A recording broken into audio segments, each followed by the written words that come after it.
Hey, thanks for joining us again here on the As Yet to Be Named podcast, where we talk about That's actually a pretty good name. business, As politics, yet to be named. As yet to be named. philosophy, and really whatever else comes to our mind. As yet to be named. What do you think of that for a name? I like it. What'd your wife have for ideas? She asked me way too many questions. I couldn't answer all the Okay, questions. yeah. She wanted to know, like, okay, so what's the vibe? Oh, and how, yeah. And I was like, those are probably really important. Sometimes when you're naming, this reminds me of naming my son, actually. How'd that go? Well- because I just lost every time I came up with a name for a kid. My wife was like, "Nope, Oh, denied. Well, you can have the middle name." I'm like, "Okay." we had, so it's really his middle name that this unnamed podcast, or yet to be named podcast, Yes. reminded me of Okay. the situation. But for the first name, I really wanted to name him Apollo. Okay. I'm a huge Rocky guy. Sure. Yeah. And I wasn't going to Yeah. go Rocky, but I thought Apollo was a Okay. nice, Oh, strong yeah. name. Yeah. Especially the Okay. new one. And I can't remember exactly. It was either Sawyer, maybe Forrest. Right. I think it was Sawyer she wanted. Right. And neither one of us were budging. Right. And we got down to the wire here. I mean, Like, this kid is coming. yeah, like you're due on Friday and it's Wednesday, and we better figure this out. And then finally she came home one day, or I came home, whatever. We convened at the house, and she said, "What about Roman?" And I said, "I think this is the best. If you like it, I'm in. I mean, Yeah. we've got a I classic like it. Roman god Yeah. here, strong name. Yeah. Gives me that kind of Apollo feel. I Yeah. mean, I didn't get the Rocky Sure. scenario, yeah, but right. I gave that up. And that's my son's name is Roman. But the middle name was funny because he was actually already born. And we hadn't even thought about it. Right. And she and I remember her saying to me, she says, if we don't come up with something, like they're coming with the birth certificate, and if we don't come up with something, his name's gonna be Roman X Richardson, because apparently she had gone to high school with someone that With never Elon Musk. that never had a middle name, and they Right. that was like they always put an X. Yeah. So she said that like in jest, and I said, "Oh wow, Roman X Richardson. That sounds amazing. That sounds a name. amazing." So I pull out the phone and I'm like, male names that start with X. There's two. At least from this this brief Google Okay, what search. is it? It's Xavier, Yeah. I got one of those. That's the middle name of my middle okay, son. or that. Xander, That's his first name. which is actually Are you serious? Yes. so we went with his middle name's Xander. There you go. To keep So it's a the strong name, the comes Roman from the Roman Alexander. X I Richardson. like it. I like it too. But anyway, so sometimes the moral of the story here, gentlemen, is sometimes great names Right. come from last minute decisions. I like it. And I think the podcast Yet to Be Named is a great name. I agree. It'll be memorable. We should probably introduce ourselves. Yeah, I agree. I was thinking that too. Why don't you start? You know what? I'm Dale Hart, investment advisor for Stillwater Investing, Principal. principal. That means I have to do all the crap that no one else wants to do. If everyone's like, I don't want to do that. Oh, guaranteed I'm that guy. Right. So Zach, he owns a bunch of sandwich shops, and he's got Taqueritas in Orono. Sure. And what do you have? How many sandwich shops do you have now? Zach? We have 8 and should have 9 here if everything goes well. We're in like the final stages of lease negotiation. Yeah. Just getting construction approval Yeah. from their. It's a big landlord. Yeah. So they keep their own contracting team that doesn't do any construction. They just approve plans of other people's construction. How do I get that job? Yeah. Approved. $10,000. Well, I don't pay. I mean, fortunately, I don't have to pay them for that. Oh, But that's yeah, I got my plans drawn up, my CAD, and sent it down to the leasing agent, and Right. waiting for the final approval, because I got to, in this particular space, I've got to move the bathroom significantly from where it sits now. Got it. ADAs. Oh, all that? No, it's all current ADA stuff. I just, with the way we construct our model, where the bathroom sits currently would really inhibit our ability to do business as we Got it. choose to do business. And you're And I am Jason Harkins. I'm the Dean of the Maine Business School, Dean of the Graduate School of Business, and entrepreneur, and all around raconteur and an opponent / friend. By the way, Jason, nice to meet you. Nice to I don't meet think you, we've too. met before. I think we've met maybe a time or two, but Okay. But yes, it's been a while. That's something Dale has hosted, You know what? where people punch each other. I love it. I was talking with Mariam about it, and when I think about being an entrepreneur, I think about like if someone can run a series of sandwich shops, Yep, that's a darn good entrepreneur. I would agree with Like, that. and if they're still in business in 5 years, Yep. you probably want to listen to their advice. Yep. Especially to be able to run multiple shops, right? Because then you can't be there. You can't be at all of them all the time, being like, "Hey, you, Yeah. make that sandwich right." Yeah. Hey, you, whatever. Well, that's how it starts, right? Right. I mean, you start by especially in my business. Yeah. I can't speak for everyone, but in my opinion, successful restaurant owners start by being there, All the things. doing all the during things. all the operational hours, Right. for several years, Right. and that certainly was my case. Right. But you are correct that that changes significantly, even with 3. Right. Well, even with 2. Yeah. I mean, with 2, you split your time. When we were at Orono and Yeah. downtown Bangor, it was one full day in Orono, one full Right. day in Bangor, Right. one full day in Orono, and have your phone on you. Right. And get calls from the other location all day, Yeah. solving their problems. But once you get to 3, you really start to have to make changes Yeah. in your business plan, and we learned that along the way. And Yeah. How did you build and then refine your systems? well, I was fortunate in the sense that I didn't just jump into business ownership. Right. Now, from a young age, if you were to talk to people of my life when I was 13 years old, Right.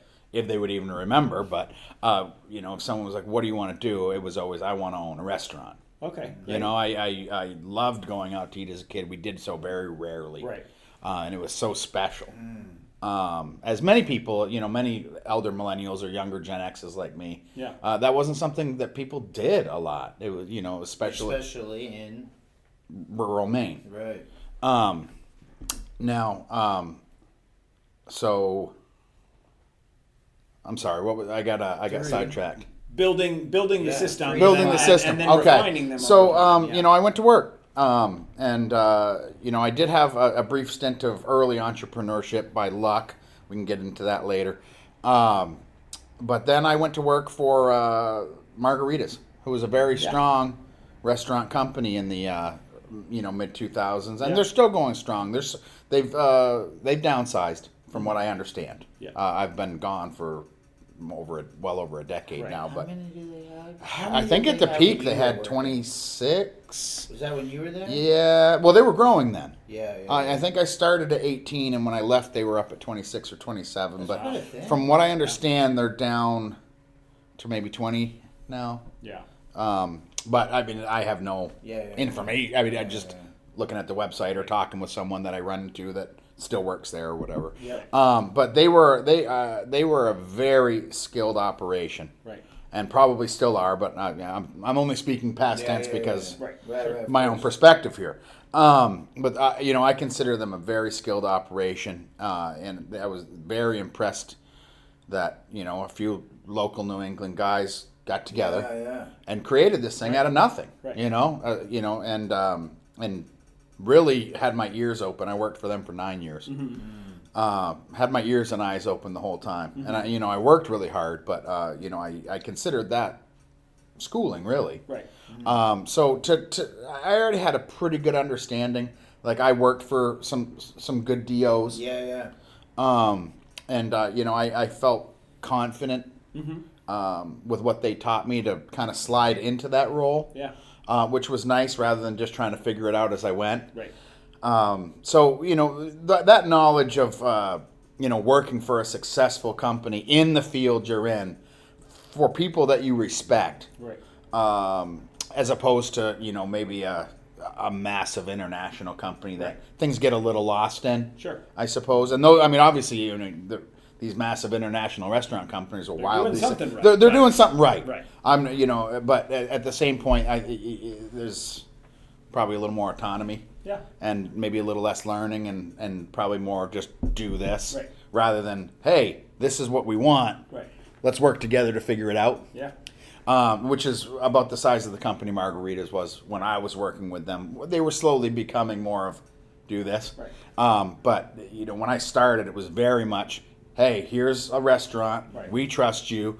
Actually, their slogan, like two general managers was kind of run it like you own it. Right. Or it wasn't kind of, it was. I Yeah. mean, that's what they would say a lot at like corporate meetings and stuff is, we trust you, run it like you own it. Now, Right, yeah. we want the burrito to look like our burritos Right. and taste like our burritos, Right. but how you get there Right. is use your wits, use your brain. Yeah. They wanted you to have that pride of ownership. I believe so. I believe so.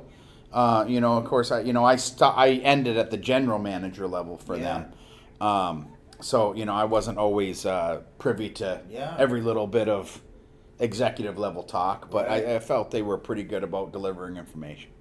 So I would say, Dale, that was kind of the idea of hire smart people Yeah. and or try to hire smart people anyway, as Right. every business does.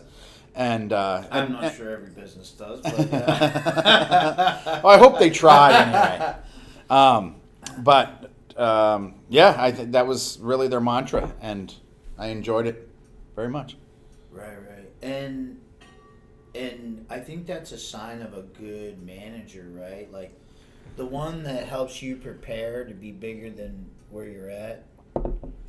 Pushes you forward. Yeah. I mean, being a manager is not much different than a coach. I mean, get the most out of your people, I guess. and put them in a position to be as big a part of the team as they can handle. This guy, his name's John Danaher. He's like maybe the best jiu-jitsu coach in the world. Okay. He believes in not just teaching your students how to do jiu-jitsu, but teaching them how to be instructors. Teaching them how to teach jiu-jitsu. And it's totally true. You probably already figured this out because of what you've been doing. But when you teach someone, it forces you to really refine your knowledge. I mean, both of you understand. Right. Like, you have to think about things deeply in jiu-jitsu. Like, oh, I just did that before. Sure. Oh, I'm closing my knees. Oh, like, Sure. and Yeah. that sounds strange, but there's a ton of precision. Yeah. But so I think about that all the time. Now, I just think people say to me like, "Oh, I'm going to start a restaurant." In my head, a lot of times I think you should probably go work for somebody else. For a bit. I am a huge believer in apprenticeship. Yeah. Whether or not we call it apprenticeship, but I am a firm believer that in anything really, before you should have a good base of knowledge outside of just schooling. Hands-on with someone that you respect. That's a huge part of it. We both know. We all three of us know that you can, with your eyes open, learn just as much, maybe more, from someone that's a terrible boss. Oh yeah. As long as you're saying, when it's my turn, I won't act like this. Right. But you get in with someone, you get in with a company or someone, whatever the business is that you respect, and learn the ins and outs, and start at the bottom or close to, and learn the entire business before you really try to. Especially something as complex as a restaurant. Now I know you got everyone watching is. I get the concept of it's just cooking some eggs, or anyone can grill a steak, right? Baby. But it's a wildly complex industry with very, very thin margins, and very small errors in labor and cost of goods can completely bury you in a few months. Yeah. I mean, this is something Dale and I have argued about endlessly, right? Because The apprenticeship fundamentally, like, apprenticeships are amazing, We all know that they're an amazing way for people to learn. There's a reason why we train electricians and plumbers and all sorts of skilled trades and all sorts of people that way. And yet, at the end of the day, that doesn't scale at all, right? Like figuring out a way to truly, I mean, I guess, if we assume that people are capable of assessing, is that a good boss or a bad boss, with some degree of alacrity, right? Then we could trust apprenticeships don't actually have to be good; they can be bad, and then they can achieve the same outcome. But the challenge I find in apprenticeships at scale is we just don't have enough people who are willing to take on an apprentice. Sure. Who are willing to teach them, because it works amazing when you go work at a Margaritas and they're at the right size and they have the right level of sophistication. You're not going to get that same apprentice at Applebee's.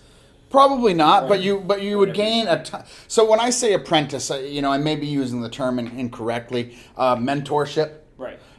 or just advancing in a company is really what I'm saying. I mean, no one at Margaritas was like, "Hey, you're my guy, and I'm Right. going to teach you the way." Right. I was hungry. Sure. I wanted to learn, Yeah. and I was, intelligent enough to understand apprentice. if I was like, I'm going to do everything I can Yeah. with what I know to make your business successful. Sure. Of course. Give me a shot at shift leader, Right. or Right. assistant manager. Yeah. Give me whatever shot you got open. Yeah, of course. And that's what I'm meaning by Right. apprenticeship is being involved in the business that you want to own, Right. learning from a successful Or skill you want. or skill. I mean, what? Right. Yeah, I mean Yeah. whatever we're speaking of here. Right. It's all about the skills ultimately. Correct, and gain some real time, workable skills that are already being used and offering the business that you're learning in Yeah. success. And I would even recommend maybe trying to do 2 or 3 before you go out on your own. Get a handful of ideas. I mean, I spent besides a few stints in construction. I mean, I spent my whole life in restaurants from Yeah. probably before I was legally able to work and get Yeah. many years ago when Yeah. things were different in the early 90s. To They weren't that. The economic engine was roaring. I did. I'm not sure that the rules were different, but maybe there was a little less paying attention. Enforcement. Yeah, and maybe I mean, I can't. I was a young man. I just know that there was a lot of people that if their dishwasher called out, they had a Right. slew of young Right. people that would, if they called their mom's house because there was no cell phones and they were Right. home, would get on their bike and Right. and ride up there and some dishes. wash some dishes and get a $20 bill at the end of the course. night, and Yeah. everyone was happy. Yep. So that brings me I was curious, because one of the things I was curious is what makes somebody an entrepreneur. Okay. Like how is that iron formed? You Well, know what I mean? would actually like to hear this from his All right. perspective. Well, I mean, so some of what we know is that entrepreneurs are not born. I think that there are people who are genuinely Yeah. born entrepreneurs, but it's not that you have to have a certain traits or certain characteristics or come up in a certain family in order to be an entrepreneur. Those certainly Now, help. do you think that certain maybe emotional traits that we're born with lean into that? Lean into being an entrepreneur? I mean, maybe not the skill set, because Right. that can be taught, Right. but we all have. Everyone's got children here, and then you see all their friends. Yeah. Some kids, you can't stop from jumping off a 10-foot garage roof. Right. And some kids are standing at the bottom with a helmet on going, don't! Right. And I guess my question being is maybe that was taught, that Right. behavior. Sure. Maybe it wasn't. Right. Maybe we're born with Yeah. certain tendencies. But Right. I guess to me, the kid jumping off the roof Yeah. is a risk taker. Right. So the science that exists around entrepreneurship says that there are things that are common among entrepreneurs, which includes what we call an internal locus of control, basically believing that you can effectuate change, right? That I can Okay. do things Yeah. and I can impact the world around me and it doesn't just impact me, right? So internal locus of control, certainly a tolerance for risk, but not risk seeking. Risk seeking is actually not correlated with entrepreneurship really at all. Okay. A tolerance for risk is, and when you talk to entrepreneurs, Being able to take calculated risks. take calculated risks, because when you talk to an entrepreneur as they're preparing to make that risky decision, right? Like you're getting ready to sign a new lease Sure. on a new place. No guarantee I'm that gonna- works, right? Actually, I'm gonna give you a great quote from one of the owners of Margaritas, who said this to me probably Yeah. 3 or 4 times, and I will remember this to the Right. day I die.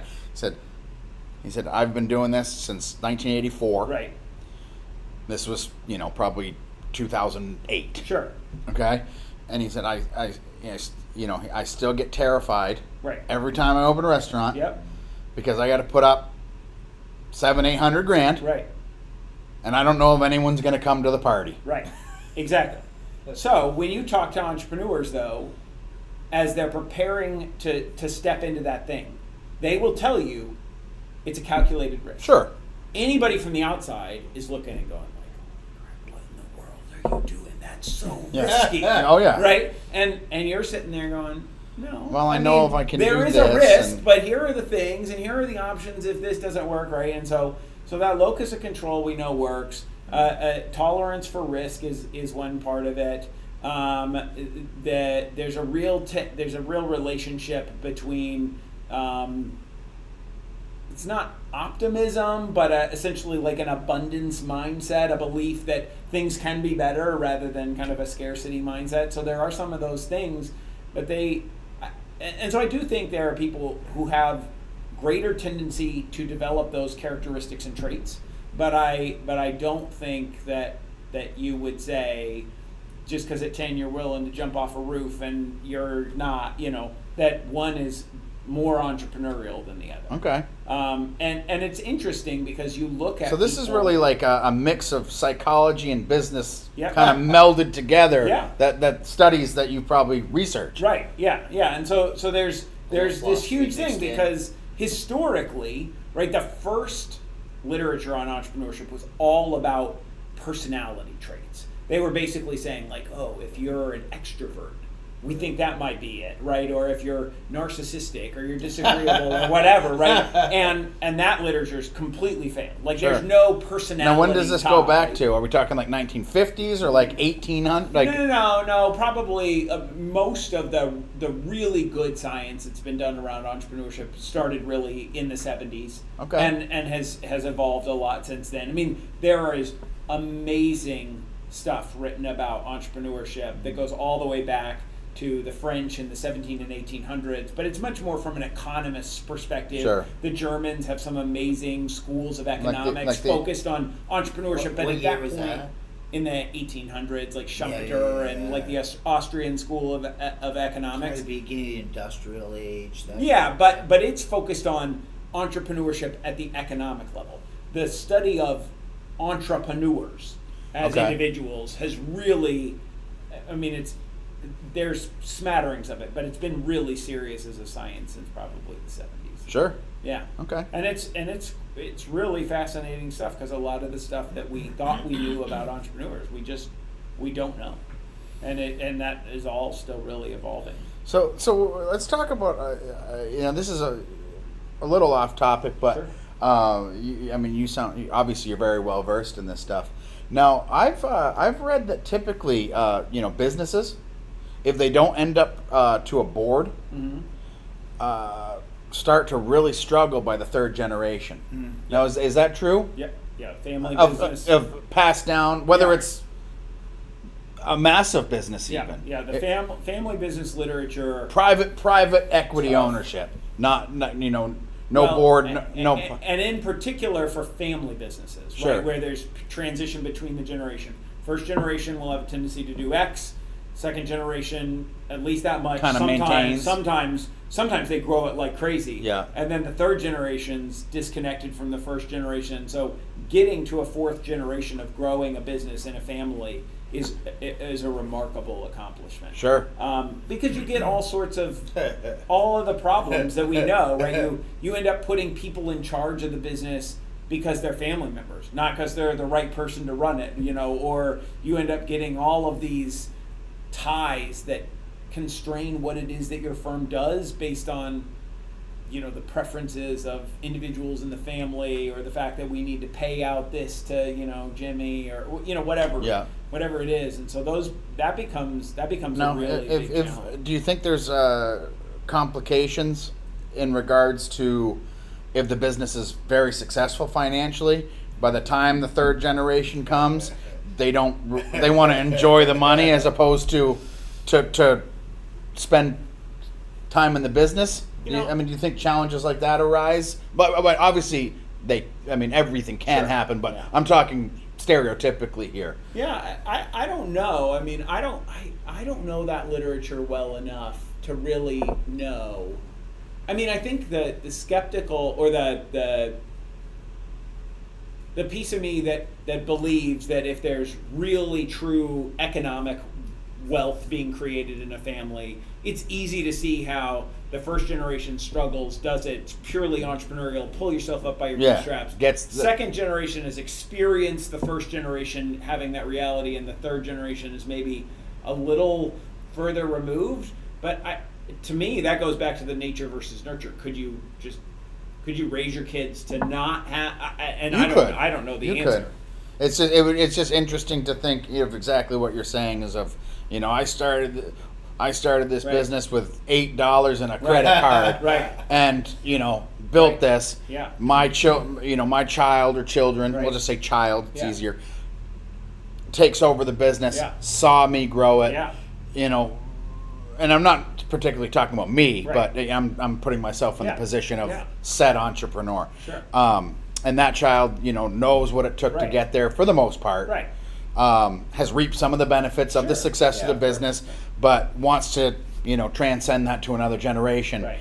And then their children or child may grow up in the sense of, you know, I got all the sneakers and went to all the camps and I really enjoyed life. We went on vacations. We did all the stuff, right? Which the middle generation didn't, because their parents were busy building that business. Right. And then they were handed that successful business, but wanted to push it forward. Right.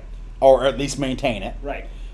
But wanted to have that work-life balance, as we like to say nowadays. Yeah. And then that third generation, and this is all opinion, of course, or even just theorem, but has kind of grown up in the sense of, I like the work-life balance, but I like the life a lot more than the work. Yeah.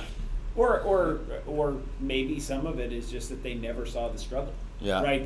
That it is hard to maintain a business. Absolutely. No doubt.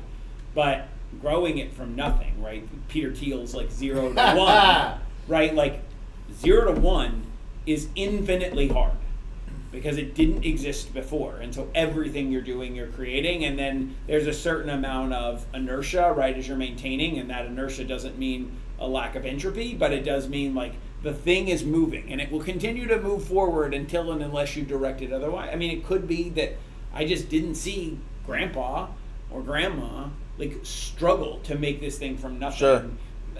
That could very well be. I don't know. And I don't even know if it's true. I've just, you know, read in several little things and quips saying that true about the outcomes. But that typically, if a business passes through generations without outside influence, i.e., a board or you know, public shares or outside influence, that by the third generation, that business tends to struggle or even fail. Yeah.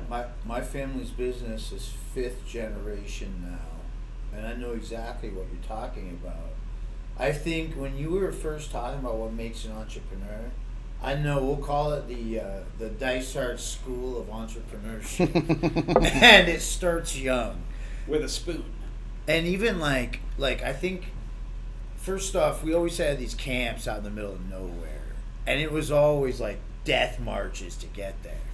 But my uncle Ed would, like, at Dysart's when he wasn't working, you could see him out front, and he'd be just piling through the Atlas. And he loved the Atlas. Right. And he'd find some weird spot with that. My uncle knows maybe Maine. You'd want to put money on him against just about anybody for the geography of the state of Maine. Okay. So he likes snowmobiling. He'll find some weird spot. He'll be like, "We're going here," and like guaranteed a sled is gonna burn, someone's going in the water, like not all will make it. It's very. It becomes very Lord of the Flies. Oh yeah, like, and I'll tell you, my uncles wouldn't admit this, but they love breaking people. Like they'll take them out there in the cold and like just harsh conditions, and Right. they thrive. Even when I was a kid, I'd say to my uncle, like, my foot has frostbite. He'd be like, great. Like we got 40 miles to go. yeah, we're not turning back. Like, in case you were wondering. And I mean, but I joke. Wiggle your toes. But if I had to pick a family motto, it is endure, but not only endure, but you better do it with a smile. And no one wants to hear you whine. Right. That is abundantly clear. So what you're saying is you got to earn your corned beef hash when you grow up dicey. That was my grandfather's favorite for sure. I don't know how anyone can go to Dice Arts and have it not be their favorite. Well, that poor guy, he ended up with a vegetarian grandson. You know how the generations lose it. So, but I sit here and I think a lot of like my family success. You said about it earlier, that internal. First off, they expect you to take extreme ownership on everything. Yeah. Like, they hold you accountable for everything. So what I'm hearing, Dale, is you had said the loss of struggle. Yeah. Your family Has perpetuated Well, this. We validate. Well, we no, like I mean, Spartan. from what it sounded like, I mean, you find your family, albeit very successful, creates struggle to perpetuate the next generation's ability to stand toe up in front of this business. And even, I think, growing up in the business makes you tough.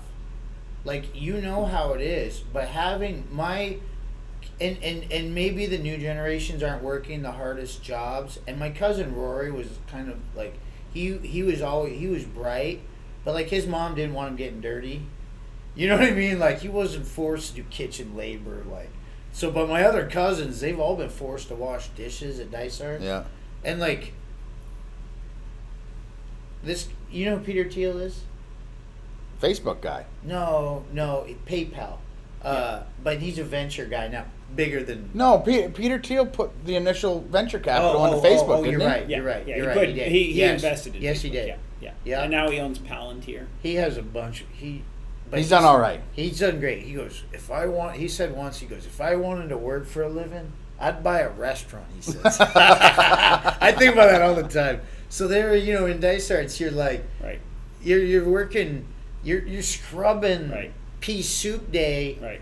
with an SOS pad. Oh yeah, this deep in the Yeah. and the 10 peeling gallon pot. potatoes, like 8 hours a day. I was Yeah. peeling potatoes as a kid. I'm not complaining about that part, but like, It's monotonous work sometimes. it wasn't easy. No, but I think the other thing that is really interesting is in your story there Yeah. is it is clear also that while perpetuating the struggle in the sense that we all have to do this, I think also clearly they found a way through the generations to pass down just how tenuous this all is.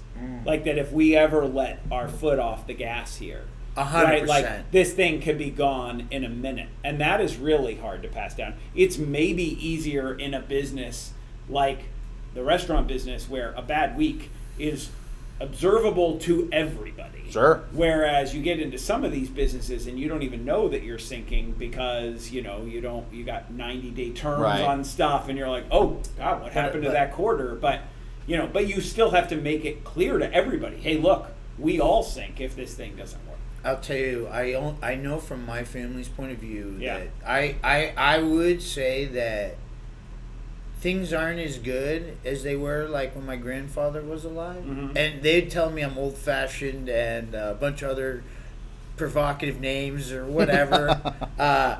But I did grow up on my grandfather's lap in a lot of ways. Right. So you know what I mean? Like, how can you not help but think? Sure. Like, I have a Right. bias towards his thing. Well, we're also, as human beings, we have a penchant to remember only the best. Or the strong things, anyways. Yeah. Yeah. The good and the bad Yeah. on the extremes, Yeah. right? Sure. Yeah. So my grandfather, he'd sit at Dysart's, and if the food was not spectacular, he was not happy. And that was the only interaction he'd have. Right. So he wasn't actually doing any of the work to Right. fix the problem. Right. He was just identifying. Yeah. and yelling. Yeah, yeah. And then there'd be phone calls, Right. and there'd be, and Right. he was very good at making sure people did what he wanted. Right. But the point I'll make is Dysart's was sacred. Right. Every little section was sacred to him, and he gets it. Like, he walked in there before he even drove in, he had a thing, and he didn't want any prostitutes in his parking lot, which truck drivers, some may or may not like prostitutes, from what I hear. Never drove truck. Me either, but I spent some time in the parking lot. So my grandfather, he'd arrive at like all these weird hours, like 2:30, 3:30, 4 a.m. Like, you never knew. Right. He just slowly creeped through the parking lot. That was how he entered Dysart's every day. Slow, like a couple laps around, just to see what's going on. And then he'd basically like take a tour. This is a 400-pound man, so he'd take a tour of everywhere. Right. What is going on? Right. You know, and he didn't want him to know when he was coming in. Right. But to your point, then the next generation comes and, you know, they take some honey out of the Yeah. bread recipe. And they're not driving around the parking lot at 3:30 in the morning. They're pretty hard though. I'll tell you. Like my uncle, he doesn't miss work very often. Yeah. And I can guarantee you, when he misses work, his wife probably wanted to go somewhere. Right. Or his kids have something. Yeah. My uncle's wicked good about his kids. He was like travel hockey. Like, Right. he was like, he would work all day right till he had to leave. Right to the minute, boom, he's there. Right. Sometimes he'd go back. Right. But you know what I mean? Like, but at the same time, like, he could very easily be putting his feet up in Southwest Harbor on Sure. various. He's always at Dysart's. Yeah. Like clockwork. Right. And he doesn't. He's never wanted to do anything else. I Yeah. don't think. And he loves the place. Yeah. And then how do you just keep passing that down? How do you build, like, I mean, because that's the thing. That's the like, challenge. That's right, why I you- brought it up. Is Yeah. you know, It's it's interesting. it's a very interesting thing, and it's how. And how much do you give your kids if you have multiple kids? Fortunately, I won't have that challenge as we are. We were a one and done, but You got the perfect name. You can't. Yeah, No, you got I- you retire, quit now. well, we also waited till we were old for starting family. Anyway, I was 35. So you had a little sense. Yeah, had a little sense. That's when I started to get a little sense. I think 35. So we were running out of time, Yeah. but we're very happy. I mean, I love my son very much, and hopefully, Yeah. I very much hope he's starting to come to the age now where we're starting to talk about going to work Yeah. a little bit, I hope he enjoys the business, and Yeah. hope he, I think like every business owner, you hope to Right. pass the thing on that you put your entire life into Right. to the next generation, but hopefully, but we also hope to afford him options if he chooses to be a professor Yeah. or a financial advisor, Right. but knock on wood, God forbid. he'll follow the old man Yeah. down the sandwich line. And then one of the challenges there is, making sure that you've set it up, like you said, so that you're setting your son up for success. Sure. And that you've got that succession plan, but also you're keeping the rest of your team. Like, hey, look, this is as the plan becomes Well, more clear. Not right now. well, but that's the thing is, but getting them to say, like, it- he's gonna end up here if that's what. Well, that's the challenge, right? Is then as the entrepreneur, I mean, you don't want to be what's the word when you just put family in? Nepotism. Nepotism. Thank you. It's very late. By the way, we started this at 8 p.m. and I'm normally in PJs with the lights off by now. So if I miss a few words, it's just It's because entirely my fault. He's jet set, baby. Driving back from But Portland. anywho, I mean, nepotism is it's hard. It's a hard thing to deal with, I think, because I very much would want my son to to run the company, but Yeah. you know, it's all. I also have to prepare him for that. Right. And if I don't, or if I fail to, or if he fails to Right. put the effort in, Right. I mean, I guess, you know, when you're the owner, you can do what you want, but it's probably not the best idea to put someone in charge of a company that may be too young Yeah. or not educated enough in Yeah. that company And you see that. I see that all the time. ahead of people that have worked for you for a long time. Right. And you know, I think that's in 20 years or Right. whatever. I mean, that's a bridge I'll cross when I get there. But I do, I thought about it since he was born. I mean, you know, these are things. I mean, you know, I've been very fortunate. I have several people that have been with me since the beginning. Yeah. Yeah. That have worked their way up to executive levels that Yeah. I trust with Yeah. my life. Yeah. You know, and you know, I think that everyone's got to find their place. Yeah. And you know, if one of them is significantly more qualified right. than my son, maybe my son works for that person for a time. Yeah. But you know, I suppose it's just something you got to play by ear. Right. I mean, to evaluate this on a boy that's just about to kiss his 10th birthday, it's Right. not the time to make the Yeah. decision. No, but those are. I mean, you're worrying about all the right things, right? Because I see this all the time, and I've seen Yeah. it go where it's just pure nepotism, and even where it doesn't necessarily hurt the business. All those relationships, all that trust, all of that quality and credibility and team that you built, they're all like. Okay. What did I But what did don't I I'm, what, I'm not going to kill myself. what did I for spend that. 25 years of my life for Yeah. to just get passed over Right. for Exactly. a kid that's never done a dish Right. in this restaurant? See, I guess that for me is why you start them.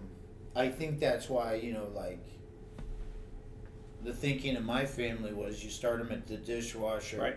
And only if you do a good job You are get you to- advancing. And then you get To to be peel a prep cook. potatoes. So I was back probably washing dishes for a while because I was like this. Like, I was like, this is like, so, yeah. You that- want right. you wanted to go straight into management. Right. Yeah, I was like, I want to be decision maker. Right, exactly. I want to sit here and try the corned beef hash and then make shit get fixed. Dale was supposed to be washing dishes. He was driving laps in the parking lot. 100%. For a different reason. For a different Probably reason doing entirely. donuts. 100%.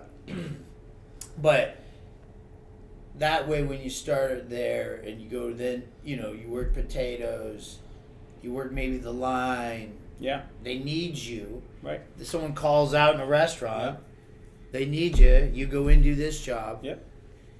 You know pretty early, I think, how good an employee they're going to be and how into it they are. Right. You know, by the time they're 20, you'll Right. know. Sure. Oh yeah. But do you think people have, one of the things that I'm Yeah. interested in, and I'd love your thoughts on this, is how self-aware are employees of how good they are? Oh, great question. I think, you know, I'm just going to throw out rough estimates Sure. from years Yeah. of paying attention. Yeah. I would think that, you know, between 80 and 90% are fairly self-aware. Well, that's amazingly high. Okay. Yeah.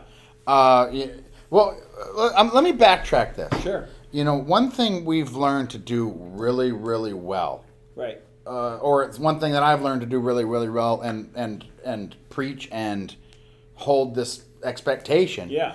Is we're really good at firing fast. And you know, I don't want to come off as like this cold, we hire someone with the intention Of course. of making it work, and I want to see every single person be successful Sure. in their own right. Yeah. Okay? Yep. But I also have a business to run, and I have 90 employees that need to have a good work experience. Yeah. Day in and day out. Yep.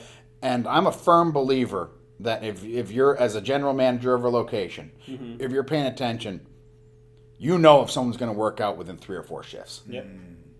And have we ever been wrong? Yeah, probably. But, you know, if things are already starting, like you said, there's very little self-awareness. Yeah. There's inability to take direction. There's maybe drama Yeah. between the new person and the current team. Right. Things just aren't melding. Right. We move on. Yeah. And again, I really want to say this isn't like a cold, callous thing. I mean, if anything, I think we're a very warm company. And we're very welcoming. Right. And we put a lot back into our people. Right. But we've got to take care of the people we got. Yeah. And we got to keep them. And I'm a firm believer from years of being a dishwasher. Right. Well, no, if you're It sucks to work with that guy. If you're a dishwasher, you're a kid working hard, Right. and the other kid is doing everything he can Yeah. not to do anything, Yeah. and the boss isn't doing anything about it. Right. I don't want to work there very long as the hard worker. Yeah. So they're going to end up being stuck with the bad kid. Right. I'm going to go find a better job, Yeah. and then they're going to have to train the new guy Yeah. with the bad kid, Right. and it's a very self-perpetuating. I'm also a firm believer in that small portion of people, like I said, less than 10% that just don't get it. Right. I desperately want them working for my competitors. Right. So why am I holding on to them? Right. I desperately want someone that doesn't care about sandwiches, Right. doesn't care about food quality, Right. doesn't care about cleanliness, doesn't care about being a team player, working for my competitor. Right. I mean, that's the best thing it welcome. can be. Yeah. I deal with terrible people I think are going to be terrible clients. Mm-hmm. Like, oh, I got just a spot for you. No, I'm just kidding. But I forgot your original question. We kind of Well, get I off mean, on these you tangents. but- you think your estimate of the self-awareness. Oh, of but employees and then is you really said that high. was incredibly high, but Yeah. I elaborated because Yeah. I probably see it that way Right. because we are pretty choosy in hiring, Right. But you're still Right. an interview's an interview. Yeah. I mean, we're not going through a 6 interview process to No. bring you on to No. make sandwiches. Yeah. Yeah, 30 yeah. hours a week. Right. Do you seem like a good person? Do you seem Yeah. reasonably intelligent? Right. Come on in. Right. If you end up the vice president, Sure. we want Yeah. let's go. Yeah. Like, well, if that's your goal, Yeah. right? Or if you just want to make sandwiches for 15 hours a week, as long as you do a good job, Right. we're going to Yeah. put you in the most successful position to do Right. that. Right. But yeah, so I'm probably saying that because we're very good at not keeping Yeah. those people very Yeah. long. Well, it sounds like you do a good job of managing and leading people, right? Which then helps them to become more self-aware if they're not already self-aware. You know, because that is something that I, especially in entrepreneurial circles, right? People will be like, "Oh yeah, we, like the team or whatever, we can do that," and I can, in probably no more than a 90-minute conversation, say, "Nope, you can't do that." But you are 100% confident or 96% confident that you Sure. can do this thing, and I certainly can be wrong. Yeah. But I am quite confident that my assessment is more accurate than yours, and you just have blinders on around this thing. Sure. No, this is talking to like a manager. Yeah, managers or entrepreneurs, or So I mean, what you're saying is like, for an example, right? Yeah. Like talking to a contractor. Yeah. Can you build this house? Right. Of course we can. Right. And but they only have one guy that doesn't own a hammer. Right. As an employee. Right. Uh, Right. Or you're coming to them and you're saying like, "Hey, look, I know you primarily build houses, but I'm trying to build, I don't know, a stable or whatever it is, right?" And Or- they're like, "Oh or yeah, you build stick built houses. I want a brick house Exactly. built. And they're like, "Oh And- yeah, those skills are transferable." And sometimes they are. I mean, you got people who are amazingly skilled and they're like, Sure. "Oh yeah, no problem." Like, but I look at people all the time and they have this conversation with me, and the thing they're talking about doing and their awareness of the skills that are required and the capabilities that are required and their willingness to do the work, total mismatch. How many of them worked for for somebody else first? Oh, probably a lot of them. Oh, okay. Yeah, but because they're they're still woefully unprepared. well, yeah, but if they're being managed well, right? Like they're I in see. Harvest Moon, Yeah. And then they're out of Harvest Moon a month later or whatever, and they're like, oh, I can open a sandwich shop. How hard was that? Yeah. Right, but if Well, you worked for it's Zach really for hard. 5 years, Oh. was able to shadow Zach. Yeah, I think that He at is a that friend. point, Was it yeah, because at that point, clearly you guys invest in your one people. of the billionaires, and I think it was Branson. Yeah. If I'm misquoting, my apologies, but I do think it was He will Branson. sue us. I mean, Please no. He said, "You got to teach your people yeah, enough Yeah. so that they could be your competitors, right. and pay them well enough so they don't want to be." Yeah, that's great. And that's something I've always Yeah. firmly believed in, Right. as a little quip anyway. Yeah. Yeah.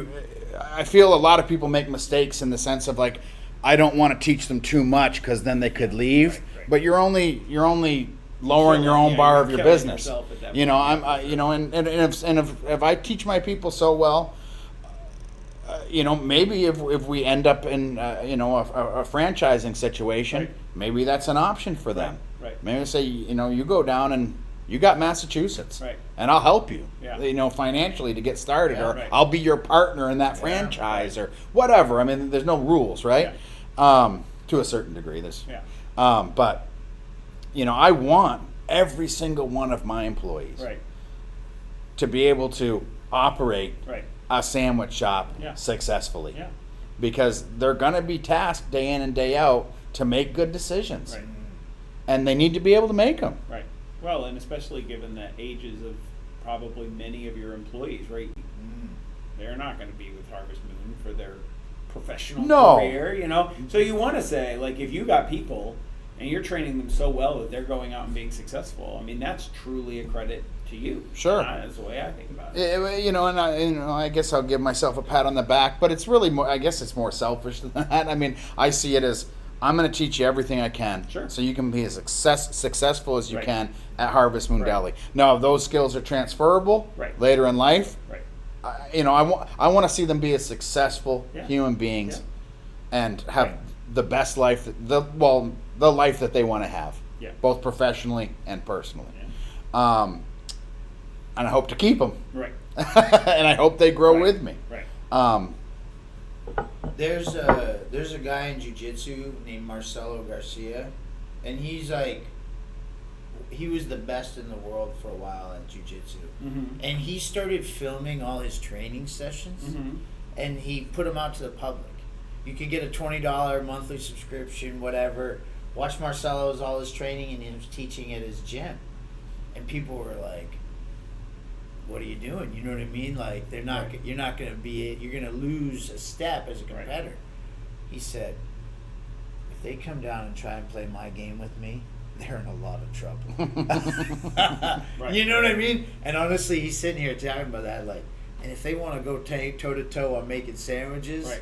you're going to be in a lot of trouble. Well, we're gonna have some friendly competition anyway. Well, but but here's my question: can you teach someone? How do you teach someone ownership? Because all the stuff I hear you saying you want from your employees is a sense of ownership, right? I think having a realistic expectation in that regard is very important. Okay. And I think that a lot Lower of the.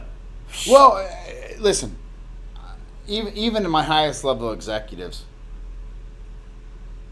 if this whole thing goes belly up, they'll Yeah. hurt, but they Right. walk away, Yeah. and hopefully they use those credentials to go on and be successful Yeah. Sure. at whatever level they left. Right. Me Yeah. with another company or close to. Yeah. I'm the one picking up the pieces. Right. And I'm the only, well, my partner and I are the ones picking up the pieces. Right. And probably in, financial duress to Sure. destitution Yeah. for quite a little while. So to ask anybody that's on a W-2 Right. in your organization to take the same level of ownership as you is a fool's errand, in my opinion. Yeah. Now to expect maybe 75-80%, Yeah. I think it's reasonable. more You know, the you better. because as long as you're showing them as the pie grows, their slice gets bigger. Right. I mean, they will be vested, Yeah. but they're just never going. I mean, their name's not on the masthead, Right. and it's just different. Right. You know, I mean, as I'm sure both of you agree. I mean, it's you know, when your name's on the deed, Right. and if financial hardships come, Right. you're the only one going down with the ship. Yeah. No, I think you want them to be psychologically committed. You want them to have incentives that align their behaviors with yours. But 100%. But yeah, getting somebody to act as an owner Without having any ownership is an unrealistic is, expectation. Is you know, In my certainly not something that you can rely on consistently. You might find somebody here Sure, or there. there's outliers in everything. But yeah. But I hear, I guess I say that because I hear a lot of people say, like, I want you to take ownership in this Right. organization. Well, what's their cut? Right. Like, But I guess what I want, because I'm sitting here thinking with my people, maybe they will never be as crazy as I am, right? Like, They will not. yeah, I wish I could find some crazy people. So, but I want them to take ownership on their thing, whatever they're doing. sure. Like my guy Dom, he runs the website. I want him to be like, this is my work. Like, Right. you see this nice website working well? Right. I did that. I'm picking up what you're putting down. Yeah. I if just meant something goes wrong with it, I want him to be like, I'm taking care of it. I it's my fault, and I'm fixing it. Yes, those are expectations I have, especially That ownership, especially their thing. Their thing, yes. Sandwich. You make this sandwich. Right. I'm in 100% agreement Can with you you on teach it? that. I guess in you teach it? my mind, I was thinking like, Yeah, if I have to go 24 hours a day, Yeah. 7 days a week, because I'm the owner, Right. that's what I gotta do. Yeah. To ask anyone You on a wash W-2 dishes. to come with me on that journey Right. is not a reasonable expectation, Right. in my opinion. How do you get your employees though to take that ownership over what they're doing? You pick the right employees and you put them in Can you position. teach it or no? I think you can teach anything. I think it comes from a little bit inside of that person, Parents, but genetics. I don't think it's so much. The question, at least from my perspective, Yeah. and I'm not talking on a psychological Yeah. level. I'm talking on a business owner's Yeah, level. yeah. Is I'm not looking to teach that. I'm looking to identify their skill sets, Yeah. talk to them. What do you want out of this thing? Yeah. And put them in that position that's going to make them the most successful. Right person, And right put job. I don't want to put someone in charge of the website that wants to be in charge of the sandwiches or vice versa. Yeah, But the person that Yeah. wants to be in charge of the website, Right. if I think they can do good quality work, Yeah. and I trust that person, Right.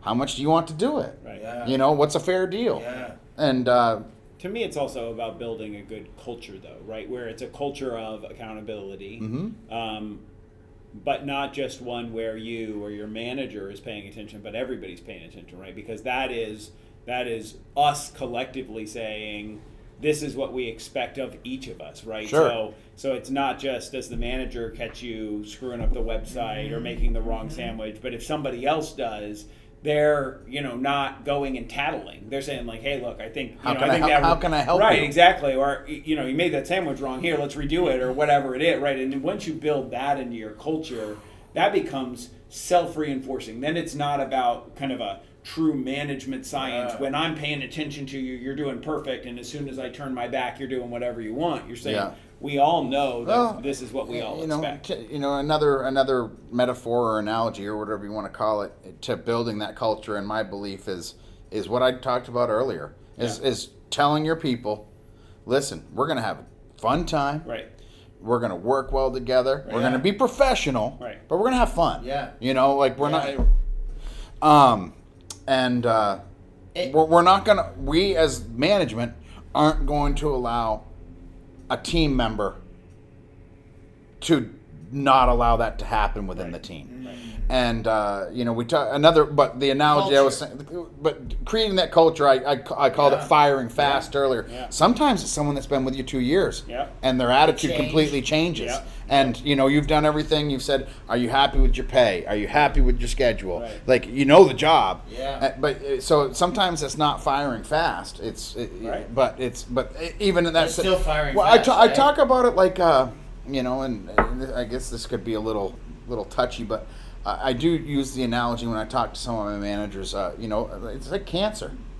You catch cancer early, you got a darn good shot of having a nice, healthy life. Right. If you let that thing fester for 6 months, a year, year and a half, 2 years, Right. now your whole body has cancer. Right. And I'm not trying to compare humans to cancer, but it's the same principle. You see the problem. Right. And if you're not doing anything about it, and you're allowing your team to see you not doing anything about it, Right. and you're allowing that cancerous Right. cells to, Right. because we're all, human beings are strong-willed, but we're also fairly pliable. And we're particularly pliable in groups.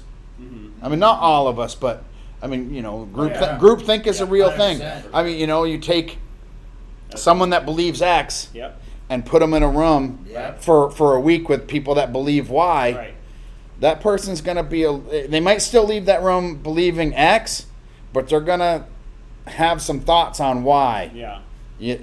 I agree with you. I don't even remember what study I read, but I read a study where they did exactly that, and my recollection's too loose to but not only did they confirm what you just said, but my recollection of what I read is that indeed, actually, the further they are away, the cognitive dissonance actually draws them close. Whereas if we got a bunch of people in this circle, these people here all think the same. The whole circle thinks the same. These people are more here than here, right? But they don't actually come. They don't come that far, right? They maybe more converge here. You get this here, and then you get a couple of people here. These people have this huge cognitive dissonance. Why do all these other people know? And blah, blah, blah, right? And there are people with like really high levels of disagreeableness who are like, yeah, this is amazing. I love conflict. Let's argue. But a lot of people will be like, zoop. And Join you're the like, group. Holy cow, you moved a ton, way more than somebody who was already kind of in group. Right. And there was just a little bit of diversity. We have a desire since probably in the brainstem from when we were still in the cave. You don't stray from the group because you don't want it's risky. You don't want that it's- saber-toothed tiger. but anyway, you got a bag of apples. This is a better analogy than cancer is very touchy.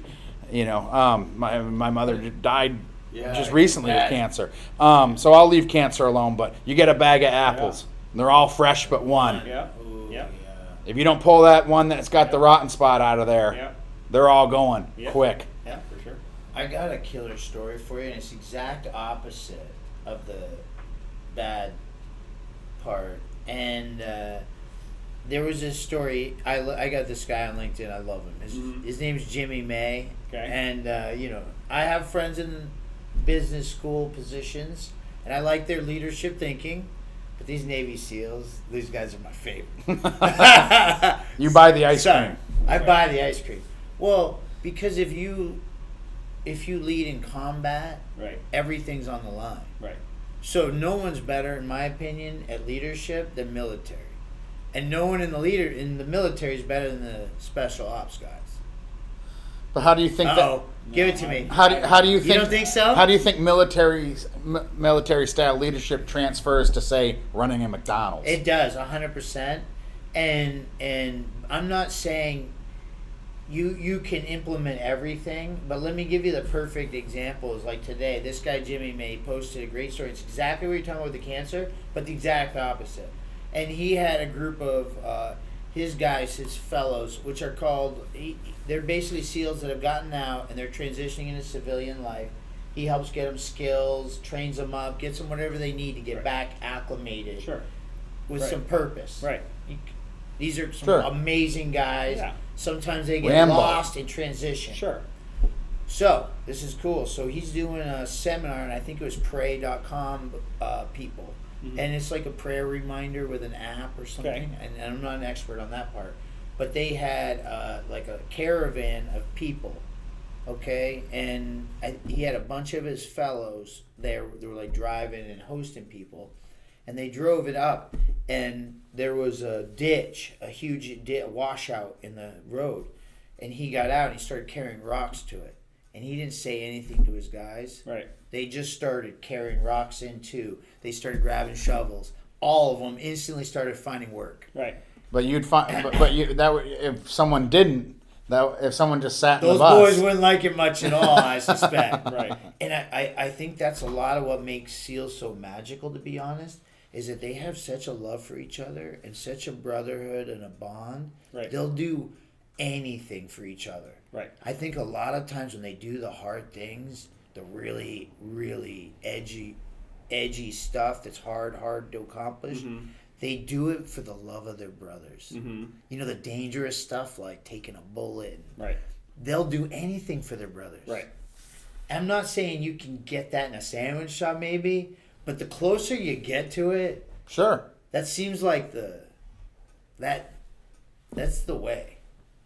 Yeah, I mean, I think where and when you can build that, right? I mean, I just think that the challenge with so many of these, leadership things is it's so deeply contextual. I mean, I would 100% agree with your question. I'd take it even further, right? I think a McDonald's would be hard for a SEAL to implement because For a file and rank leadership type of... most of the people working there couldn't give two fucking rips, and you start carrying rocks. I'm Zero like, sucker, right? But then you take that to a place where you're leading a group of largely independent employees. Let's go to healthcare, right? Like if you're the CEO of a hospital, Yeah. like that doctor knows that not only can you not do his job, but he knows more about his job than you could possibly know, right? And he will or won't follow. But like that's a different thing. And my dad ran a huge organization that did vocational rehabilitation for most of his professional career, hundreds of employees and whatever. And the hardest people to manage and lead were the doctors, because at the end of the day, you're not a doctor. You can't tell me what to do, and you can't even tell me what it is that I need to do differently technically. And it's going about to what be I incredibly hard to Right. to replace me if I choose Exactly. to go. Oh yeah. Yeah, and Valuable. so that piece becomes, I think, the military leadership context works really well in organizations where you can make a sense of kind of some level of that Camaraderie. similar camaraderie. So it's exists. similar to being like a great NBA See- coach. You're not teaching any of your players Right, you're not telling fundamentals. LeBron James how to do the thing. You're drawing up some plays and then creating right. a concept. Some 5'5" guy. Really what you're trying to do at that level is making sure that you're balancing the egos. Right. And you're making sure you're going, hey Getting the best LeBron, this guy needs you're getting your 40, I get it, but like, can we get him a few more Right. shots a game? Right. I'm sure it's much more of that than I saw you that left to right crossover wasn't clean. Right.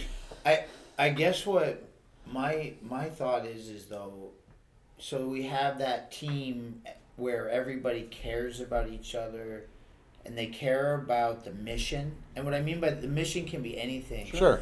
But it hit me hard, and I actually wrote to a friend. I linked her. She's an oncologist or whatever for Northern Lights. And I was like, imagine you could get your whole clinic behaving this way. Mm-hmm.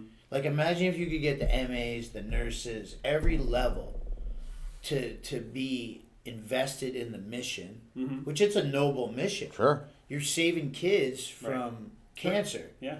So, how do you get these every level Right. invested? And honestly, in my head, I think what a lot of it is training, doing stuff together, investing the time and energy into the training together. Sure. You know what I mean? Or even just camaraderie, building things. Well, and if you right, like you mean. Well, like I don't the mean it doesn't day-to-day? necessarily have to be like we're training for our job. Right. It could be like, Habitat for Humanity.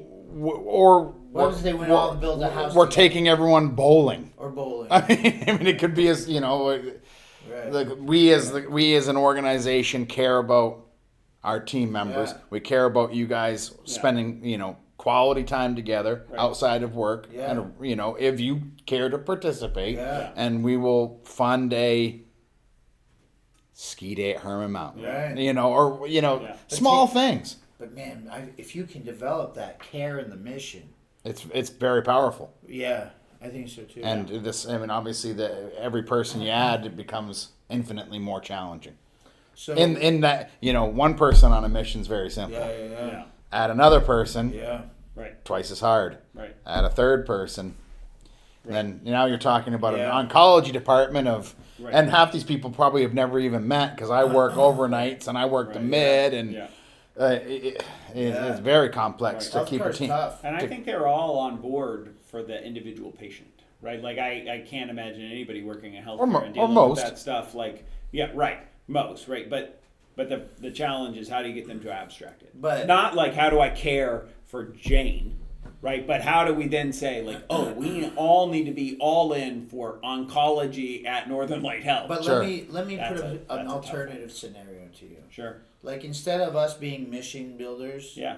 let's say instead, as administrators, maybe we don't do your schedule properly. Right. Like let's say you're a mid-level nurse practitioner, PA, nurse, MA, Yeah. and you don't know your schedule. Like Zach already knows. Right. When do you do your schedule? How long do you have it out for people? How long do they 2 know? weeks, but I don't do schedules. I know. anymore, I don't but mean you do it, Oh. but your people, they work for you. How long? do they have? the expectation is 2 weeks. And then it's never wrong, right? Never misses. Not that I hear of. Well, but my point is like okay, and probably some of the people But that's have right. but that's important because we don't want to go so far out where you can't. It's hard to make plans, but or hard to make pseudo last minute plans. But we also want you to be able to make plans Right, yeah. next week. Absolutely. Yeah. And my point is the value in the consistency. Right. So say you're a nurse practitioner or whatever, and 3 days out you don't know your schedule. Right. Let's say you don't know if you're getting your days off. Right. Let's say they're not taking care of you in Right. other And ways you're that trying to enable figure, you. you're trying to figure out how to get your kid to school Yeah. on Wednesday because your spouse is. Right. So the administrative type stuff. Right. So instead of making everyone come together, Right. that inherently makes everyone go, well, F these Yeah. guys. Yeah. Like, 100%. this. Yeah, achieving those basic hygiene factors is so important and so hard to do when you get in a Yeah. huge organization. So hard, right? Because like if you have a problem on my team with payroll, I literally can't solve that. That's actually a University of Maine system function where I can write an email and say, "Oh, we got to clean up payroll and blah blah blah, and can you cut a special check?" And so I can work on it. Yeah. But I literally can't control it because it's too large an organization. Yeah, Like not sure. every college cuts their own payroll or whatever. Same thing's true. So there's a bunch of those functions. Yeah. Like, oh, my computer doesn't work. I can report it to IT, but Yeah. but then and so those hygiene factors, they kill you because those people are like, oh, you guys are Right. screwing up all this stuff. Well, I mean, somebody's screwing it up. I'm not screwing it up, but I hear what you're saying, and you can't. Especially I can't those get high you. levels, I can't get doctors. you to kill yourself if I can't control those things, but I can't control those things. And back to the military again. I Yeah. mean, my master chief in the Navy taught me more about leadership than anybody. He was a master, like little things, but like you praise in public, criticize privately. But then one of your favorite firms is Bridgewater. Yeah. Where it's like fucking flip not the tape personal. up. It's not Every personal. goddamn person. not Oh, personal. Jimmy screwed that up. I love the hyper realism. That's one of the things that Bridgewater tries to cultivate. What He's making is fun this of me. like a modern One of these modern what was that movie Leonardo DiCaprio was in? Wolf of Wall Street. It's It's the not- largest hedge fund in the world, ironically. Yes. Yeah, but it. He was running a boiler room.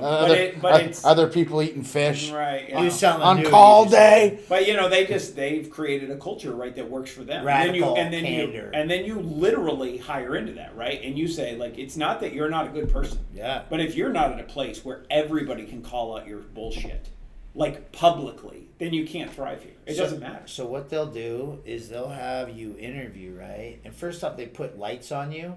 They'll put like bright lights and Interrogation lights. yeah, they put interrogation lights on you, and they'll keep you separated, and they'll bring you into the room, and it'll be you and another candidate, and they'll make you argue about something completely charged, like abortion. But then what they'll do is they'll tell you which side you have to argue for. They'll pull you out of the room. They'll make you switch sides and go argue with another candidate. And they film everything. And then evaluate, and they'll just say, yeah, have a nice day. And then they'll get back to you. You know what I mean? Like, they have all these crazy. Huh. That's how they hire. And that's the culture they And now they got create, robots watching the video. right? Yeah, because that's the culture they want to create, right? We're a not for the weak company. Oh, no. Literally, yeah. I mean, and you can create Looks that fun to work company. for You them. can be super successful doing that as long as everybody's on side with that. But they have a lot of resources. They do a lot of training together. And that's even like with my people. Like, I got a bunch of introverts that work for me. You know what I mean? Like, very attention detail people. Like, so I'm like, I'm going to hire one of these. I'm going to bring in one of these SEALs, and like teach them like how to shoot guns and like, you know what I mean? Like some survival stuff. These guys are really like, but they'll love it. Like, Either that or no, I wouldn't make them. They're all game. Dale, why don't you call your uncles Yeah. and say you want Stillwater Investing to go to the spot that Uncle Ed picks on a map. Yeah. And contract with Dice Arts to organize a team building adventure. Now, I mean, I can run my own team building adventures. I assure you, boys. You got to be a teammate in that. You can't be the leader. Okay, all right, fair. In that case, and I totally would. Yeah. Like whatever poop sandwich, I'd happily go Yeah. join my boys and the Right. fellas and Right. go eat my poop sandwiches with everybody else. Right. I will tell you one. So I have my own little character development techniques that I Okay. use for the wrestlers. Uh-huh. I think it actually worked for employees too. But we would leave my house and run to the river, the Stillwater. Yeah. It's like 4.5, 5 miles or whatever. And then we'd swim at night up the Stillwater to the power plant. I don't know from if Brown standard Beach. employees want to start. I see your point, Dale, but it's a little tough to ask an organization of a variety of people to start the morning 100%. off with a 5-mile run and an ice plunge swim up the Stillwater. I feel like you just do a survey. Like this year for team building, we're considering 3 options: pizza party, bowling, or put the rank order them. But you know 5-mile run and cold plunge. I actually have techniques too. So first off, and Sarah messes it up a lot because I inherently can't leave Sarah out in the woods. Like she knows I'm not going to leave her. These young wrestlers, I'll leave them. Like they're on their own. Like if they don't keep up, like it's not good. How old are these young chaps? Early 20s. Oh, okay. So You know, we're not 20 talking. You're not leaving. They're men. Okay, they're not like 14-year-old, No, like no. just graduated 8th grade. I keep a close are eye. thinking about trying high school Right. wrestling. I never push people too far, but I know what a solid push is. And I have other techniques too. Like I like to take them out in the woods because that way, if they don't know the way back, they will be forced to keep up. Mm-hmm. So I can get the best out of them. You know what I mean? I can really get that extra gear. Now some of them break, and fighting's not for them. I can see why you don't run a sandwich shop. But if you, I'm obviously these guys are all special. And what I mean by special is kids that wrestle and do the mixed martial arts stuff. They're tough little guys. Well, and they're also asking you to put. They're also want that. Yeah, they're opting in. Yeah, for sure. Yeah, and no one trains with me that's not super tough. Yeah. But I will tell you the funny part. So I was doing that run. We were swimming up Yeah. the river, and I actually got scared that night more than any of them. A beaver came up and smacked its tail right by my face. Did you think it was a gunshot? No, I knew it was a beaver, Okay. but I thought he was going to attack me. You know what I mean? They're like, Yeah. they are. may seem little, but they got those big teeth. They got big teeth. I was like, You're in the water. dude, I was like, I felt super vulnerable. I'm sure getting smacked by that tail too would sting That pretty would- good. I wouldn't like it, but I don't want to get chewed on by the Right, teeth. right. Like the giant, I was imagining the teeth like Right. latching into me. Right. But, yeah, so, but back to the cultivating that togetherness in the employees. You know, how do you find the balance of like, you know, you don't want to be taking a bunch of days off. You don't want to put a bunch of, how do you build that? How do you build that in a sandwich shop? Maybe you can't have a bunch of crazy wrestlers running, into Through the woods. I got other techniques too, Jason. I mean, ultimately, Dale, we try to, do a few functions throughout the year to the best of our ability. Yeah. We try to provide some gifts. Like everyone just got one of these. Hey. Did a few colors, or a T-shirt run, or anything. Once in a while, stop by with some outside food. Yeah. I mean, just really, it's going to come down to how I'm treating the people under me. Yeah. So really, at this point and the level we're at, like, two, we'll call them director of operations. Right. We're not a big title Yeah, company, yeah. but district manager, director of Yeah. operations, report to me. Now I get out to the shops Sure. and see things Yeah. with my own eyes, but I talk to them. They each have 4 general managers that they're dealing Yeah. with, and educating and Yeah. pushing forward and if I treat those directors of operations with respect and keep them aligned Yeah. to the company's goals, they're going to transfer that hopefully to the best of their ability to the general managers, and those rock solid people are going to keep the associates and hope they, of course they're going to have a few key employees Sure. at their locations, and Right. they're gonna treat those soldiers right, and hopefully they're gonna be able to see that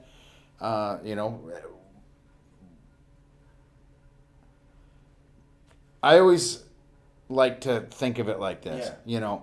Let's say I've got somebody that's in your school, right?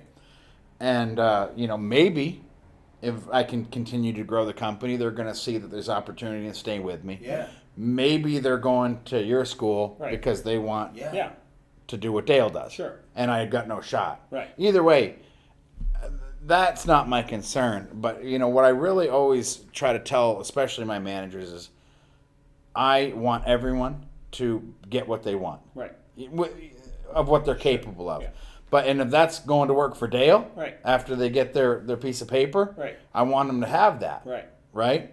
But I never want to hear that someone left and said, that's because I think this other restaurant's going to treat me better. Right. Or a comparable job, this Right. this convenience store, Right, this right. XYZ. That is where I cannot allow my company to ever be in a position that a manager would be running a location Right. where a good employee Right. would say, I'm going to go work for this other sandwich shop because I'm going to do better there. Right. Or I'm going to get Yeah. treated better Yeah. there, Right. or whatever. Yeah. I mean, that's the fight, Any right? restaurant? Like How high class a restaurant would you? if someone's trying to be the next Bobby Flay and they go work for, Yeah, you got to go work somewhere, Michelin star, you- or fine dining. okay, Yeah. I'm talking You'd be more. happy about that. Yes, If I'm they talking. went to some I'm fine- talking more like you just became the fry cook at XYZ Right. because you think you're going to do so much better. Right.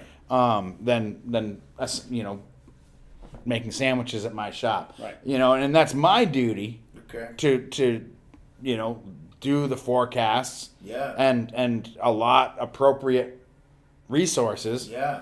to make sure that those people are allotted Yeah. money that they can live off of, so they're not thinking, Right. that With those slim margins. I can, with those slim margins, Yeah. that I can, if I job hop, I'm going to do better. I got to say, I want to keep you. Yeah. What's that going to take? Yeah, and you can't prevent other people from paying more.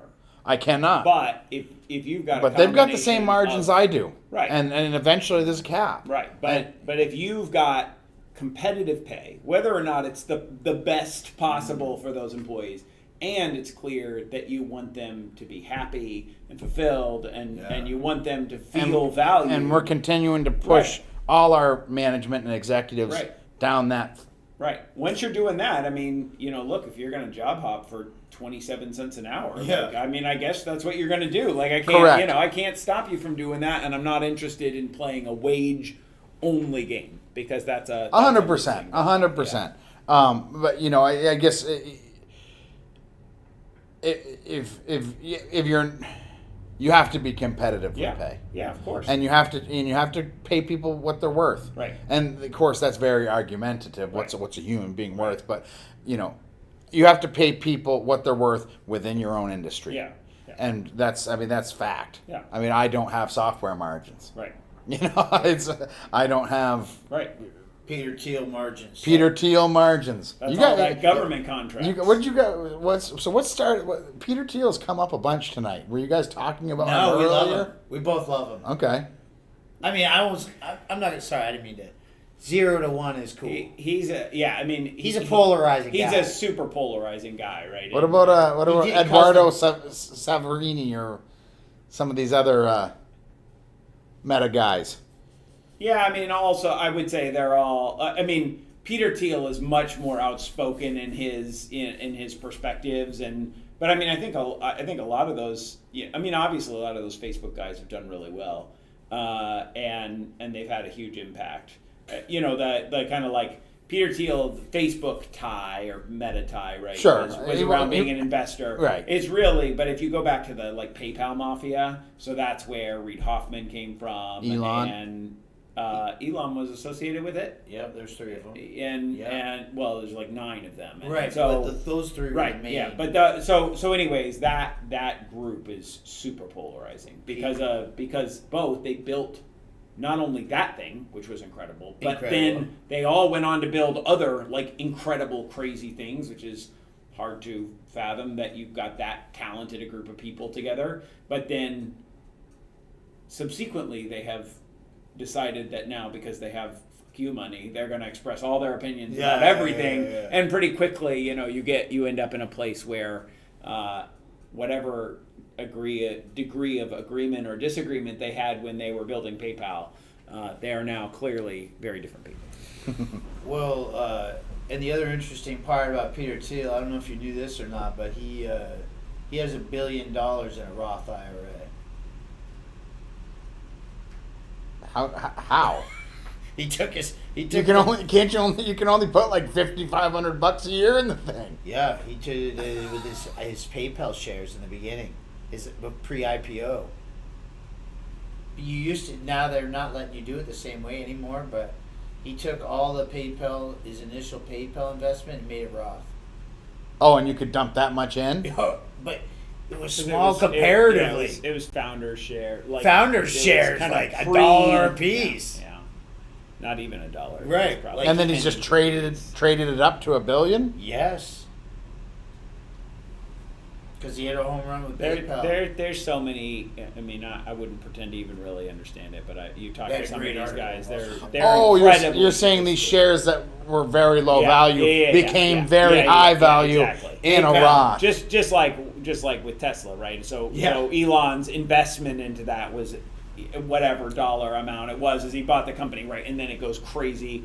We were looking up, actually, we were talking last week maybe about the Dexter shoe acquisition by Berkshire Hathaway, and I literally I looked it up, right? And the Dexter shoe, the stock transaction was some dollar amount. I don't remember exactly, but let's call it $17,000 a share, and now it's $700,000. We got a heck of an ice arena out of that deal. Right, and so so those things, you get in it the right way, and you roll it into your retirement account, I guess. All right, I want to ask you. We're getting towards the end, right? Yeah. I got a contentious question. Okay. All right, you ready? Get your boxing gloves on. All right. If you were an 18-year-old, and let's say someone kind of like yourself, like a smart guy, ambitious, do you go to college? Is it worth it? No. Hold on. No, I'm teasing. No, I need more information than that. All right, fair. Now, does this person are they coming from nothing and they're going to have to loan out the whole thing? Do they have some help from family? Okay. I think it would depend. Let's say they had no help. So zero help, no scholarships, no nothing. Yeah, I You're mean, gonna say like, hey, a kid that should be in college will earn scholarships. I might agree with you. how much? Even if you're hungry. How much debt are they going to accrue? What school are they going to? I'm gonna let Jason answer this. I mean, if they're in state, they go to UMaine. What's that, like 24 a year, including room and board, something like that. I'm for a in veteran. state. You guys paid for my college education. You're very welcome. Sorry about but that. thank you for your service. What business? So they want to own their own business. I mean, yeah. Let's say we got some someone that's a go-getter. What do they want to do? You know what? You If they want to do Stillwater investing, they can't not go to college. Correct. I am a big proponent of college, and I'm not saying, but it's interesting to think about it from let's say you're going to run a business, and maybe it's a restaurant, maybe it's, you pick one of these Main Street businesses, we'll call it. Do you, at 18, what's your pro con? I think Way out. You know, I can't give you a firm answer, Dale, because I think it's very What's it depend on? individualistic. But Yeah. you know, I guess when you start talking about some of the more basic Main Street businesses, right? Yeah. What do you consider basic? A restaurant. What do we call basic? Restaurant, retail. Restaurant and retail. Retail. Service based. Okay, service based. You know, that you can, like, how about this? Businesses that you can learn by just having your hands in there. Okay. Yeah. I mean, you know, there's certain things. Now, if you want to be a stock trader, Yeah. you go to college. I mean, you know, I mean, you could probably teach them, but it would really be. I would want to know the person. Yeah. If they were going to ask me my opinion, I Yeah. wouldn't just want to have a black and white. This is my answer. Yeah. I think that I'd also want to know how seriously they're going to take school. Right. Are they going to go and get the by? most out of it. Well, are they going to? Yeah, well, I mean, a lot of people have degrees. I mean, C's get degrees, as they say, right? I mean, if you go to college, do just enough to pass the courses, Yeah. and don't remember a thing. Yeah. Was that worth $80,000 in debt? I don't.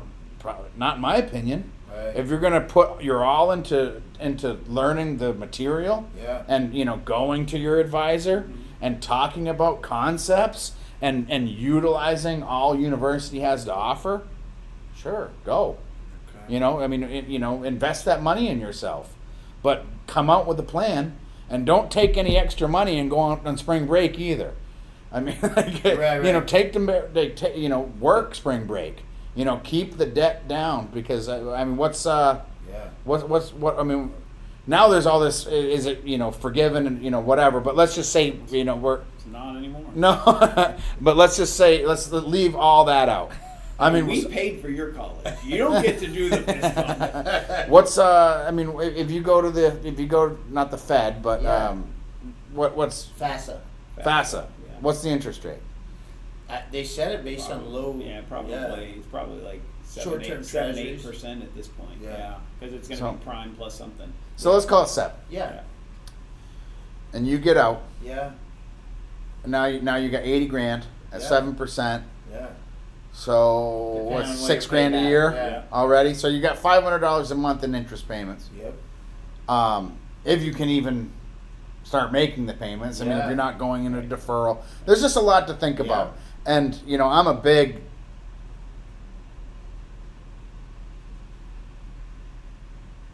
You know what it comes down to? I'm looking at it like this.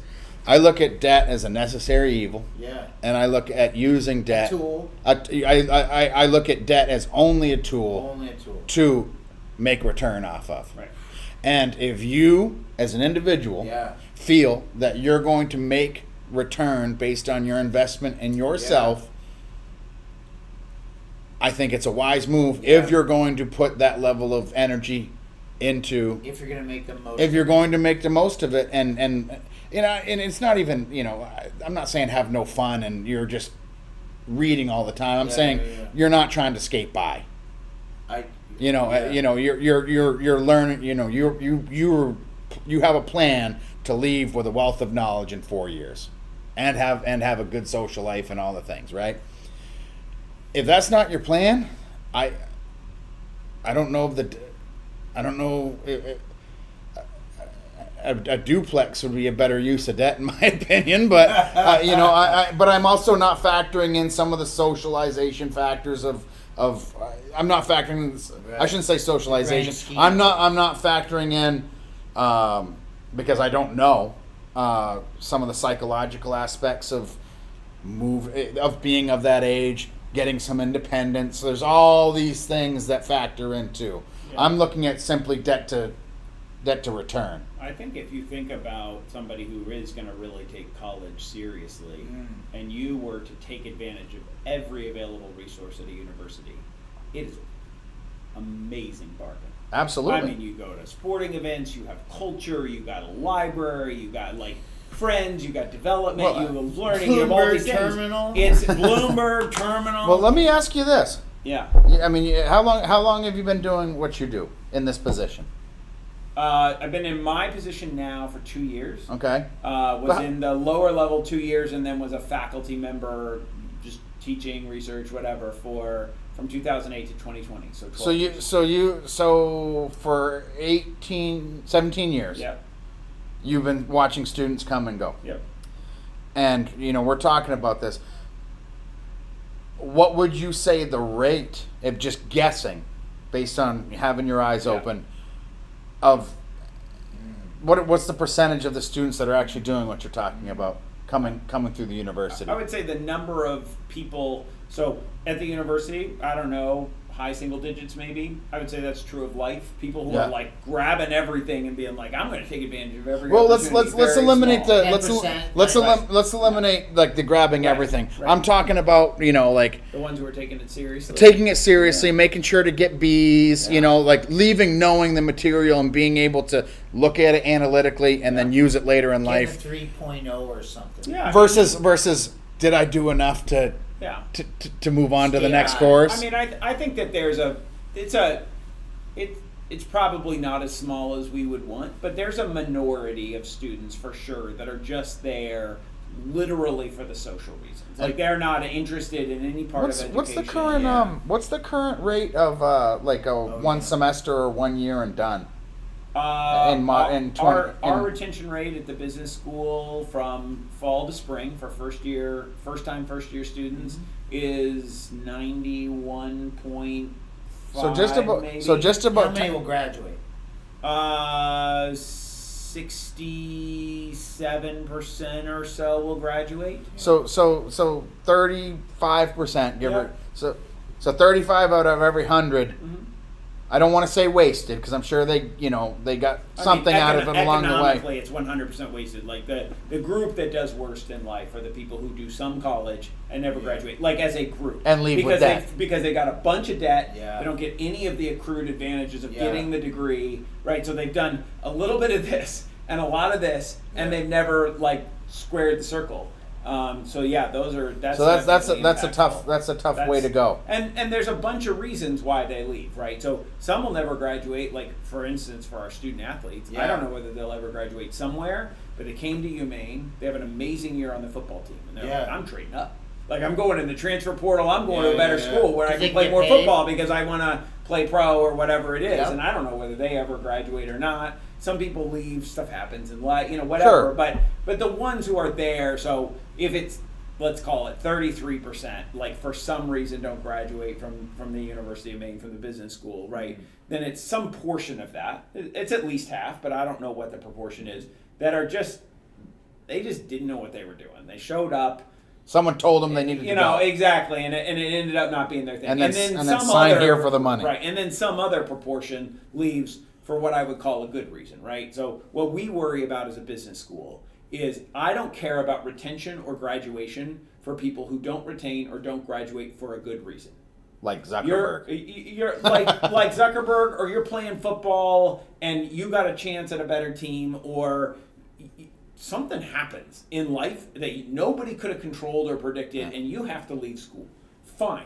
That is a good reason. You leave, I'm fully supportive. What I don't want you to do is join us and then leave for no good reason. Right. Because if you leave for no good reason, you get none of the benefits, and you just kind of walk away, and we're sitting there looking at like, that feels like a failure. You didn't have the discipline to stick it out, right. or we couldn't provide the supports that you needed. I mean, I can't make you do the thing, but I want to know, is it because somebody left because they're like, I don't ever want somebody to leave because they're same reason you don't want anybody to leave. Like, right. Oh, well, if I go there, they're going to treat me better. Like, that should never be the reason you leave the University of Maine. They have a major I don't have. They got stuff I don't have. Then fine. Like, I can't compete with that, but don't leave because you feel like, they didn't care about me. Absolutely. What about your son? All right, last question. Yeah. And then we got to wrap this. You want your son to go to college?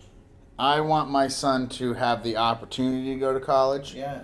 Of his choosing. Yeah. That's a big reason I work hard. Yeah. And I'm fully supportive. It's a lot of sandwiches. Of him doing so. Yeah. I'm going to. Yes, I would like him to go. Yeah. But I'm also wouldn't want him to go just because I told him to go. Hence what you're saying. Yeah. To go for a semester and a half and get thrown out because he didn't do any of the studies and I think there's some people that the educational system is hard for certain individuals. Yeah.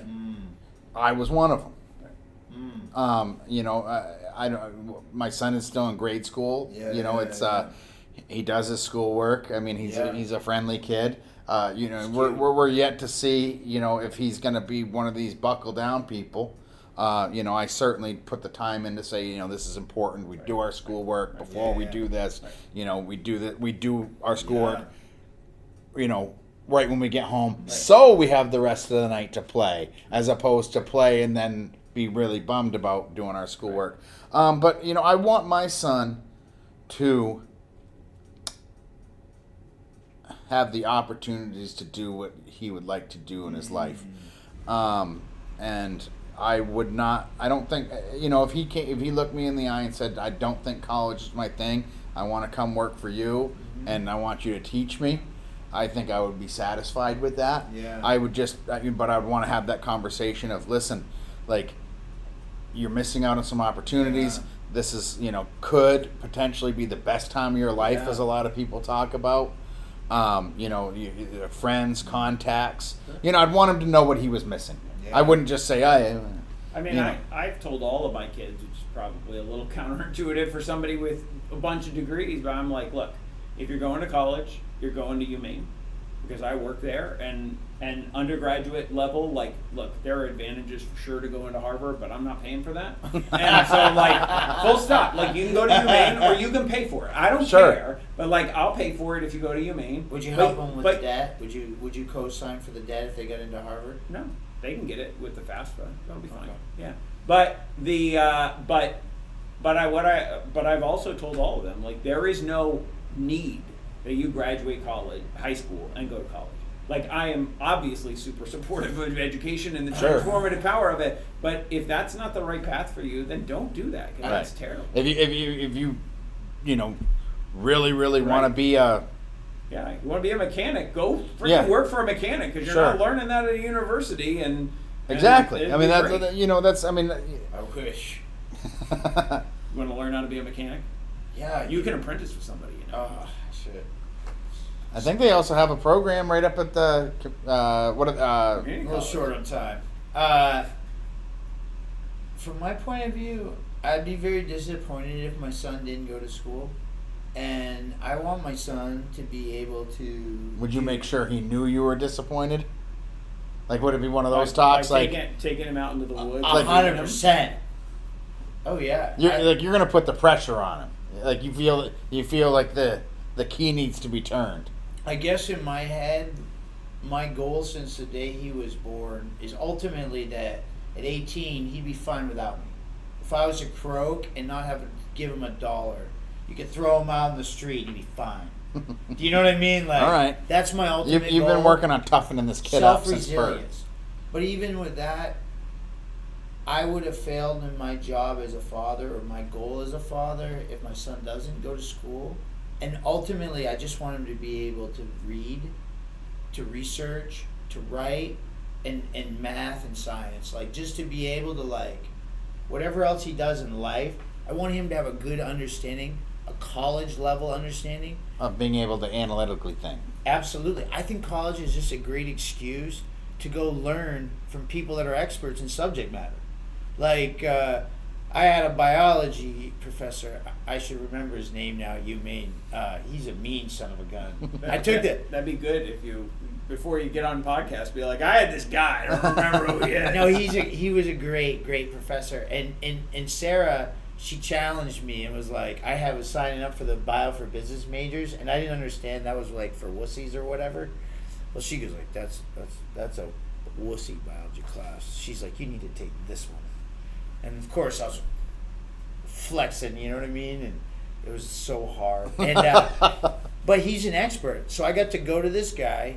He knows so much about biology, and my only job is to learn from him about how cells work. And like, of course, I want my son to have that for the rest of his life. I don't even care if he goes and works at Harvest Moon as a sandwich guy. I want him to be well read. Right. I want him to be able to write. I want him to be able to think, and I want him to be able to research. Right. And those happen best at colleges. Those are specialists in those things. Yeah.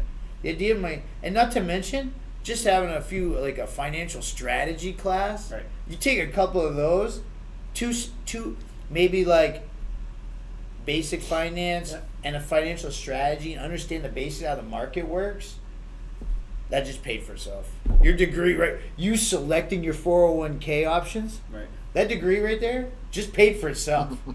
If you make a few bucks. All right, let's wrap it up. Zach, thanks for joining us. Absolutely. Yeah, appreciate it. This was great. It was fun. Really appreciate it. Thanks for taking some PJ lights out. I know. Talk with us. Yeah. Don't want to fall asleep on the way back to PJ's right here. Maynard PJ. Sleep in the truck. Thanks, Zach, very much. Yeah. I hope it worked. Hope everything was good.